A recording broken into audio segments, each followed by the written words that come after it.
왜 우리가 한글을 배워야 하죠? 안녕하세요. 오늘은 뉴욕 한복판에서 벌어진 놀라운 반전 이야기, 바로 한글이 정규 과목이 된 사건을 소개합니다. 여기서 잠시 좋아요와 구독 알림 설정을 해주시면 더 많은 감동적인 사연을 전해드릴 수 있습니다. 왜 하필 한국어예요? 처음 교실에 한글 교과서가 놓였을 때 아이들의 반응은 차가웠습니다. 영어도 벅찬데 낯선 문자, 모르는 소리, 학생들과 학부모 모두 당혹감을 감추지 못했지요. 이 학교는 뉴욕 퀸즈에 위치한 한 공립학교. 다양한 인종이 섞여 있는 지역답게 언어와 문화에 민감한 분위기 속에서 한글을 정규 외국어 과목으로 채택했다는 소식은 일파만파 퍼졌습니다. 일부 학부모는 교육청에 항의하기도 했습니다. 스페인어나 중국어도 아닌데 왜 굳이 한글이냐며 불만을 토로했죠. 교사들조차 교재와 커리큘럼에 대해 제대로 알지 못한 채 수업 준비에 내몰렸고 혼란은 가중됐습니다. 아이들은 반항했고 수업 시간은 삐걱거렸습니다. 한국계 학생조차 자부심보다 부담을 먼저 느꼈습니다. 이대로라면 시행 몇 달 안에 과목이 폐지될지도 모른다는 우려가 돌았죠. 그러나 이 이야기 단순히 한글 수업으로 끝나지 않습니다. 이건 그냥 시범 프로젝트죠. 진짜 성적으로 반영되는 건 아니라고요? 처음 한국어 수업이 도입된 날 몇몇 고학년 학생들은 수업을 아예 거부했습니다. 어떤 학생은 교실 문 앞에서 나는 미국 시민이야. 왜 한국어를 배워야 해? 라며 울분을 터뜨렸고 교사는 학생들과 실랑이를 벌이기도 했습니다. 교육청에서도 고민이 깊었습니다. 2025년 가을 뉴욕 교육위원회는 문화 다양성 확대를 위해 소수 언어 활성화 정책을 추진했지만 현실은 이상과 달랐습니다. 특히 한국어는 라틴 문자 계열이 아니라서 아이들에게 더 낯설었고 학습 부담이 컸습니다. 초반 퀴즈 평균 점수는 20점대. 수업의 질에 대한 불만도 터져나왔고 심지어 학교 게시판에는 이건 시간 낭비다라는 글까지 올라왔습니다. 학부모 간담회에서는 이 수업 때문에 성적이 떨어진다며 수업 철회를 요구하는 목소리도 높아졌습니다. 한국을 모르는 학생들에게 한글은 알 수 없는 문자 그 이상도 이하도 아니었던 것입니다. 그러던 어느 날 상황이 서서히 바뀌기 시작합니다. 한 학기 중간쯤 조용하던 교실에 웃음소리가 들리기 시작했습니다. 이유는 예상치 못한 곳에서 시작됐습니다. 한 한국계 교사가 한글 이름 짓기 게임을 진행한 날이었죠. 학생들은 처음엔 흥미없어 보였지만 막상 자신의 이름을 한국어로 적어보는 활동에 빠르게 몰입했습니다. 내 이름이 민지래. 완전 귀엽다. 난 태연이야. 멋있지? 아이들은 놀랍게도 한국식 이름을 스티커에 적어 교과서에 붙였고 이후에도 자발적으로 한국어 단어를 암기하기 시작했습니다. 처음엔 억지로 외우던 단어들이 점점 재미있는 놀이처럼 변했습니다.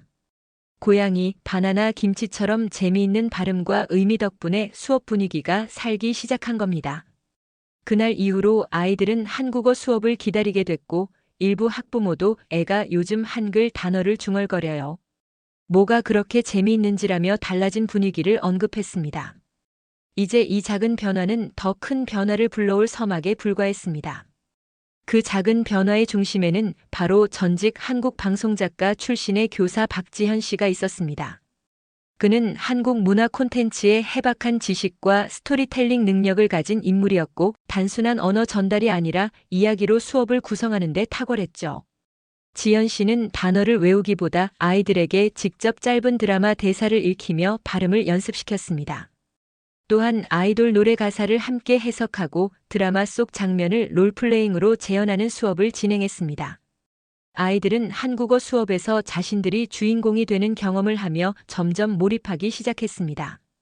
선생님, 저 오늘 집에서 한국어 연습했어요. 라고 먼저 말을 걸어오는 아이도 생겨났고 교실 분위기는 어느새 밝고 적극적으로 바뀌었습니다. 교장도 이런 변화를 눈여겨보며 정규 과목 유지 여부를 재검토하기 시작했죠. 한 학부모 상담 시간 라티노계 학생 루이스의 어머니가 눈시울을 붉히며 말했습니다.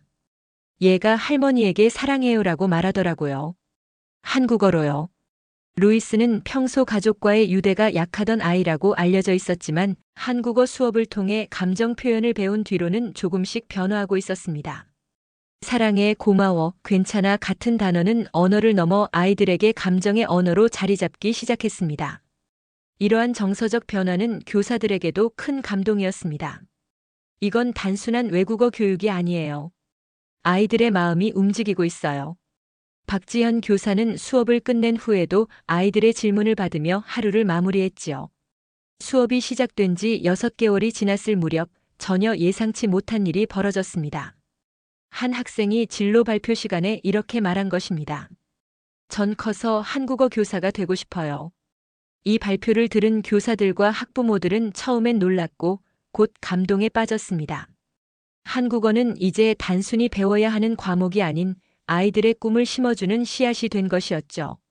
몇몇 학생은 한국 유튜버를 보며 한국어 자막을 스스로 따라 읽기도 했고, 어떤 학생은 한국 역사에 흥미를 느껴 삼국시대에 대해 발표를 준비하기도 했습니다. 그토록 반발하던 수업이 이제는 인기 과목으로 변했고 전교생 중 다수 학교가 재미있어졌어요 라고 말하며 어느새 학교는 생기 넘치는 공간으로 변해 있었습니다. 지연 교사는 학생들의 흥미를 살리기 위해 또 하나의 파격적인 시도를 했습니다.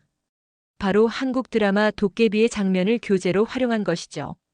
수업 시간에 드라마 속 주요 장면을 보여주고 자막 없이 대사를 들으며 의미를 유추해보는 방식이었습니다. 이 장면에서 무슨 말하는 것 같아요? 라는 질문에 학생들은 표정과 상황, 배경을 통해 스스로 해석하려 노력했습니다.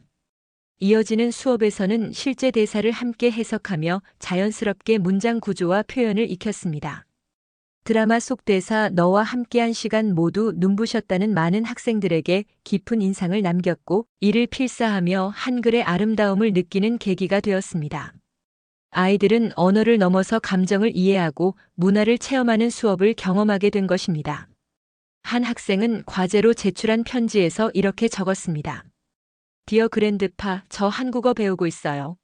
한국 전쟁에 참전하신 당신이 자랑스러워요. 이 학생의 할아버지는 한국전에 참전했던 미국 참전 용사였고 손자가 자신이 지켜낸 나라의 언어를 배우고 있다는 사실에 눈물을 흘렸다고 합니다. 이 사연은 교내 방송에서도 소개되며 많은 이들의 마음을 울렸습니다.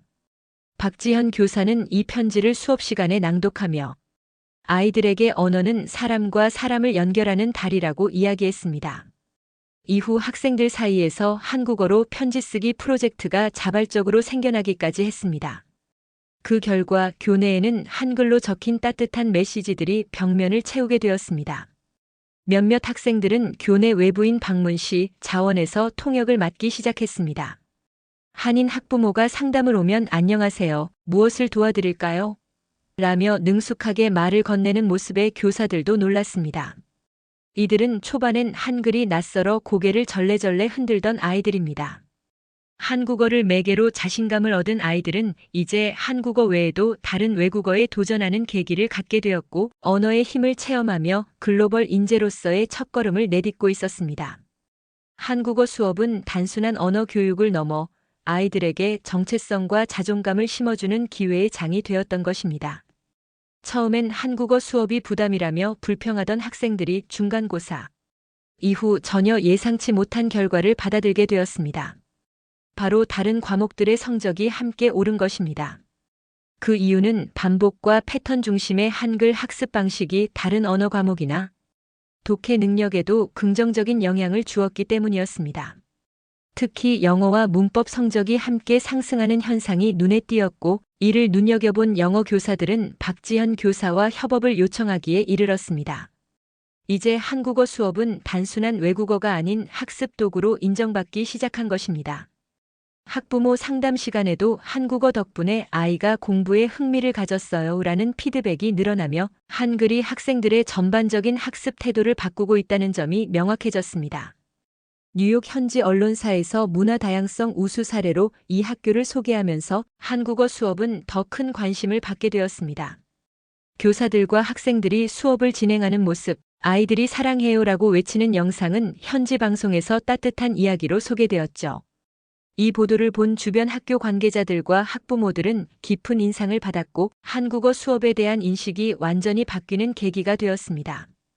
특히 한인 사회에서는 이 학교에 대한 자부심이 높아졌고 후원과 자원봉사 문의도 이어졌습니다. 방송 인터뷰에 참여한 한 학생은 이렇게 말했습니다. 한국어는 어려웠지만 지금은 제 두 번째 언어예요. 그 말에 많은 시청자들이 감동을 받았고 학교의 교장 역시 우리는 아이들의 가능성을 믿었습니다라고 전했습니다. 수업이 진전될수록 아이들은 한국이라는 나라 자체에 흥미를 갖게 되었습니다.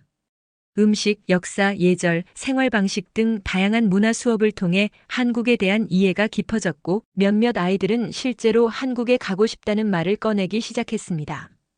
학교 측은 이에 맞춰 가상 한국 여행 프로젝트를 기획하였고 학생들은 조를 나눠 여행 코스, 맛집, 체험 활동 등을 계획하는 활동을 하며 한국을 생생하게 상상했습니다. 이 프로젝트는 발표 수업으로 이어졌고 자연스럽게 한국어 회화 실력도 늘어났습니다. 그중 한 학생은 저는 꼭 한강에서 떡볶이를 먹고 싶어요. 라며 웃었고 그 말에 반 전체가 함께 웃었습니다. 한국은 이제 단순한 수업의 주제가 아니라 아이들의 꿈이 되어가고 있었습니다. 이러한 학교의 노력이 한국 정부의 귀에도 들어갔습니다. 주 뉴욕 대한민국 총영사관에서는 이 학교에 감사 편지와 함께 교육 자료를 보내왔고 교사들을 위한 연수 프로그램 초청도 전달됐습니다. 박지현 교사는 초청 연수에 참여하며 더욱 정교한 수업 방식과 자료를 갖추게 되었고 이는 학생들의 만족도를 더욱 높이는 계기가 되었습니다. 한국 정부는 미래의 세계 시민들에게 한국어가 긍정적인 영향을 주고 있다며 앞으로도 적극 지원하겠다는 의사를 밝혔습니다. 이 일은 또 한 번 언론에 소개되었고 교사와 학생들은 자부심을 품고 수업에 임하게 되었습니다. 학교는 이제 뉴욕 내 한국어 교육의 모범 사례로 손꼽히는 위치에 올라섰습니다. 마지막으로 이 모든 변화의 진정한 의미를 보여주는 이야기가 있습니다. 한 학생의 할머니가 손자 덕분에 한국어에 관심을 갖게 되었고 지역 커뮤니티 센터에 무료 한국어 수업에 등록했다는 것이었습니다. 우리 손자가 한국어로 편지를 보내줘서 나도 답장하고 싶었어요. 이 간단한 동기가 한 노인의 삶에도 새로운 활기를 불어넣었습니다. 이후 지역 노인센터에도 한글 수업이 생기게 되었고 이는 전 세대를 아우르는 감동으로 확산되었습니다. 학생에서 가족으로 학교에서 지역사회로 번져간 이 작은 언어의 힘.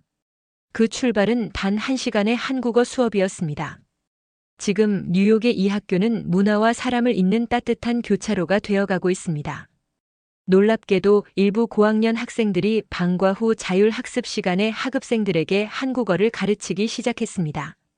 처음에는 장난처럼 시작된 활동이었지만 진심이 담기기 시작하면서 진짜 작은 선생님들로 변모하게 된 것입니다. 이 학생들은 자신이 배운 내용을 복습하며 자연스럽게 가르침으로 이어졌고 이는 상호작용을 통한 교육 효과를 배가시켰습니다. 학읍생들은 언니, 오빠들이 알려주는 한국어 단어 하나에도 즐거워하며 집중했고 교사들도 이 자발적인 교육의 흐름에 감탄했습니다. 아이들 사이에서는 한글 도우미 배지라는 이름의 활동 명찰도 생겨났고 이는 또 다른 동기부여가 되었습니다. 한국어는 이제 단순한 언어가 아니라 아이들 사이를 잇는 소통과 성장의 도구로 기능하고 있었습니다. 한 프로젝트 수업 시간 학생들은 자신만의 한국어 이야기를 만들어보는 활동을 하게 되었습니다. 이 과정에서 탄생한 것이 바로 한글 동화책이었습니다. 아이들은 각자의 상상력을 바탕으로 짧은 이야기와 사파를 만들고 이를 한글로 번역해 작은 책으로 엮어냈습니다. 가장 인상 깊었던 작품 중 하나는 고양이 민지의 모험이라는 제목의 동화로 작가는 평소 한국어 발음에 어려움을 겪던 학생이었습니다. 그러나 그는 이 책을 통해 스스로를 극복했고 학교 도서관에 그의 책이 전시되자 모든 학생과 교사들로부터 박수를 받았습니다. 이러한 창의적인 결과물은 교육청에도 보고되었고 다른 학교에서도 동일한 프로그램을 벤치마킹하기 시작했습니다. 학생들이 만든 한글 동화책은 작은 기적이 되어 교육계에 감동을 전파했습니다.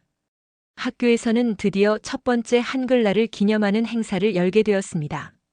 학생들은 전통 한복을 입고 직접 만든 한글 문장을 발표하거나 노래를 부르며 그간의 배움을 나누는 시간을 가졌습니다.